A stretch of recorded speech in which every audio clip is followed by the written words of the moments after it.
So welcome, ladies and gentlemen, welcome back to today's video. We are back with UFL because I have things that I want to say about this game now after we've let it digest over the last 24 hours or so. When the gameplay was kind of revealed, it was very, very small, wasn't it? And I think we all kind of knew this wasn't going to be like a showcase. It was more of like a teaser and a bit of a taster to whet your appetite. But we will be back with PES League next week, folks. So if we do have new subscribers, which we will be getting some coming in, those that are interested in football, this is the channel that we dedicate to all football games pretty much. I'm not a huge FIFA guy, I'll be honest with you. I do prefer the more realistic approach, and you guys will see that with the Master Leagues, but we'll be back next week. Anyway, let's dive into this and talk about UFL in more detail. Now, before I dive into it, I want to just do a quick rundown. UFL has a decent article that kind of sums things up. So they signed up Cristiano Ronaldo. The game will arrive when it's ready in 2022 with Cristiano Ronaldo as the cover star. Will include ranked and unranked modes and allow for offline play with 2v2 and 3v3 match supports. However, the game will be built primarily around a flagship mode, UFL's Global Online League. It allows players to build their own football teams from a pool of around 5,000 real-life players and is in the stage of final development. It will arrive this year for the Xbox Series XS, Xbox One, PS5 and PlayStation 4.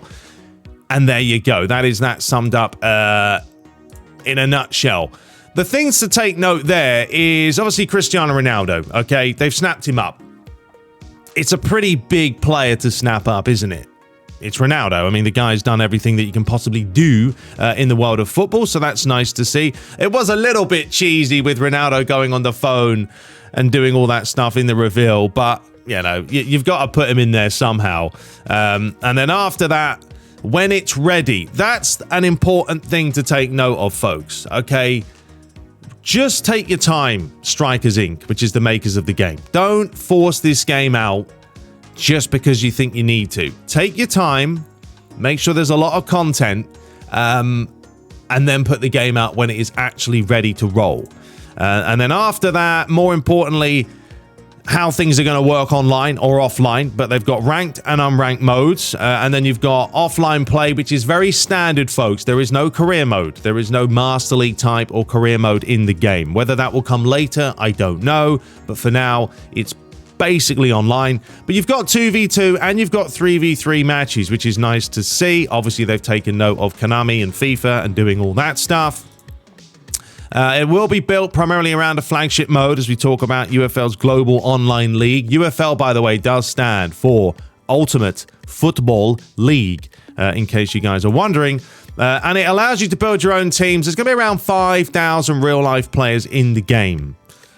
More than enough, because if you're coming from PES, you know that they don't have a ton of licenses anyway. So for your FIFA guys, that might be a small number, but for us PES, not really. And then it's in the final stage of development. So that's really the roundup that I wanted to cover of what this game is going to entail. Now I want to talk about this game more, and I want to talk about my thoughts. And I generally think quite a few people are being a little bit harsh about this game. So let's talk about that. Okay, so I'm going to let this run in the background while I do a bit of a spiel. But look, first of all, I thought the presentation, by the way, yesterday, or I keep saying yesterday because I'm recording this on Friday, but it'll be out Saturday.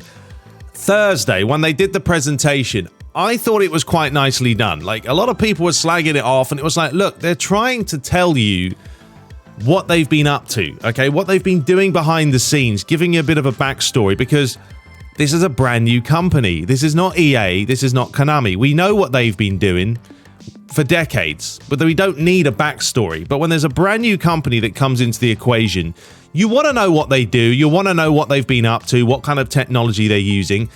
I had no problems with them sitting there and telling us a little bit of a backstory. So I was seeing a lot of people kind of being very harsh on Eugene and like, look, the guy has built this company from pretty much nothing. There was only 3 or 4 of them. Now they have a few hundred.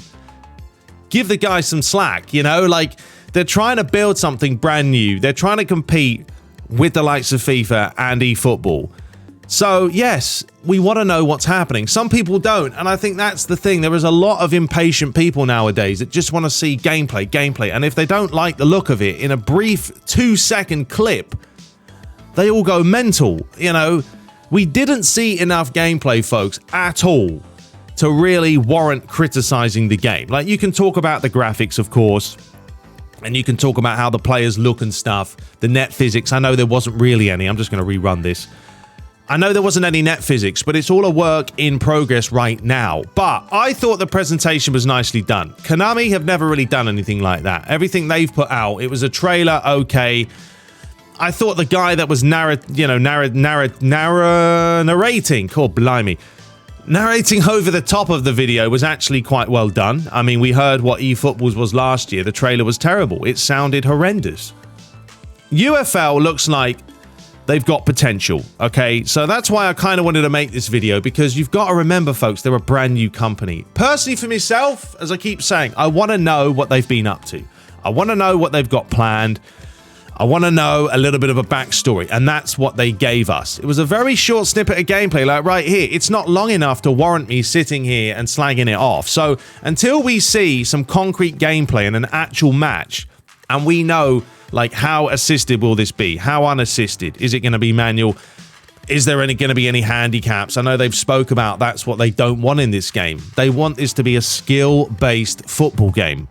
Now, for me, I would love this to be realistic. Do I think it's going to be realistic, super realistic to the level of PES 21 when it was modded? No, it's not. And I think we've all got to come to grips with that. If you want to play the ultimate game, realism-wise, you've got to play PC version of PES 21 modded. That's the best game we have right now.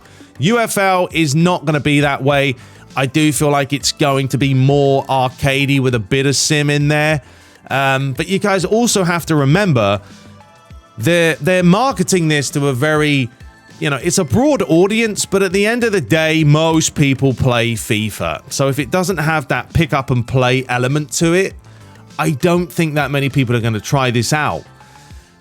The look of it looks nice. Like the UI, I've got no problems with them literally copying what FIFA do, because FIFA have done a very good job when it comes to the menus, the UI, the ways you navigate through. But anyway, as I was saying, so that's kind of my thoughts about this whole thing, as I think people are going a little bit too carried away with this and saying, oh, it looks pants or it looks this. Okay, first of all, what we saw was a video. 1080p, didn't look the best, but I will show you a real quick image now of how this looks on a TV screen, and it does look quite a little bit better. So let me bring that up for you guys. Hold on. All right, so the trailer now, by the way, folks, can actually run in 4K. I just realized this, so that's going to make it look a lot better than it looked yesterday. But there is a, that's the trailer itself. And then this was taken on a TV screen by the CEO himself, Eugene. Someone did state, 39 minutes gone. Is that 39 minutes? It looked like, and it was 4-2. It's a lot of goals. But, there's the difference. Like, that's the trailer, and that's on a TV screen. And it does look a lot more vibrant. Of course it does. But that's where graphically, I'm not that worried about it. Don't worry about graphics, folks. They're going to come in time. They can always be updated. But yeah, now we can actually look at the trailer in 4K. So, didn't even know that was an option. There we go. But yeah, I don't want people getting carried away and being like, oh, this game's going to be pants. Look, give it a chance, folks. Konami have been around the block a long time, okay, decades. EA, the same result. They know how to make a football game. UFL, Strikers Inc. are very new to the scene. And that's why I'm going to hold judgment till I can play the game. And even after I've played it, this, I think, is a company that wants to hear our feedback. The way they've kind of been going around the community, asking things, who do you guys want to stream it? They've been very much involved with the likes of ourselves who are going to play this game. Great thing to have. You want a company that cares about the consumers, because we're the ones who are going to be playing this.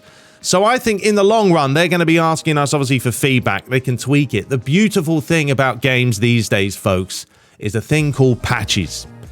They can do a lot of stuff with a patch. We've seen the size of some of these patches. They're stupidly large, but they can completely change a game. And then when the new Unreal Engine comes out and they update that again, it's all a process, and it's going to evolve, hopefully, with time. So I'm looking forward to seeing what they can do. I just feel like people got a little bit carried away on Thursday. They're expecting this gameplay to blow you away. It was never going to happen. It was a little bit of a teaser.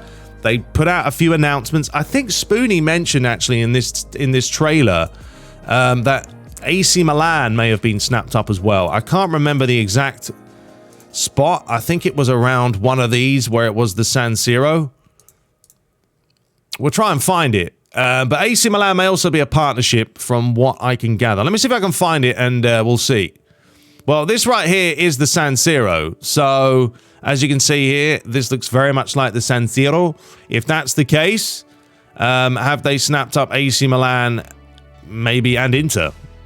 Who knows? Oh, right here. There you go. As you can see, they have got the AC Milan banners. So there we go. That's confirmation. AC Milan are going to be licensed. So there's quite a few clubs coming in for this, folks. And honestly, they're taking all the licenses off of eFootball, or at least sharing them. I don't know how the licensing works. It's all different for different teams. You can have a team license, player license. It's mental. But anyway, let me know your thoughts about it. That's kind of all I wanted to say today regarding UFL. Don't get too carried away, folks. Just take a deep breath, relax, understand that this game is probably not going to be released for quite some time this year. It's going to come out this year, but I don't think they're going to release it until maybe closer to FIFA-esque time, September, October, possibly.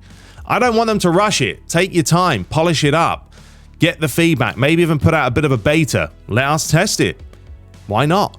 Anyway, until next time, subscribe for more. We'll be back with PES League next week, and we'll be plowing through back to the ways of realism. But until next time, subscribe for more, and take care.